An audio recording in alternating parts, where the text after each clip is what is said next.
এখন বাজে দুপুর ১:৩০ অলমোস্ট দুপুরের খাবারের টাইম এখন আর আমি খাচ্ছি ভেলপুরি। কারণ হচ্ছে আমার ছোট ভাই যে আমার থেকে ৭-৮ বছরের ছোট সে আমার জন্য নিয়ে আসছে ভেলপুরি।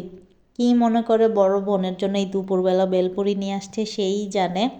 তো আমিও অনেক দিন ধরে ফুচকা, ভেলপুরি, চটপটি এগুলা কিছুই খাচ্ছি না, কারণ আমার জামাইও অনেক দিন ধরে বাসায় নাই, যার কারণে খেতে পারতেছি না। আর আমার কখনো কিছু খেতে ইচ্ছা করলে বিয়ের পরে আর কি, আমি আমার জামাইকে ছাড়া কাউকে বলতেও পারি না, আমার কেন জানি লজ্জা লাগে। মানে দিন দিন কেমন হয়ে যাচ্ছে আল্লাহই জানে। যাই হোক, আর এটাই হচ্ছে ভাই বোনের ভালোবাসা। আসলে ভাই বোনের ভালোবাসা কখনো মুখে প্রকাশ করা যায় না, তাই না?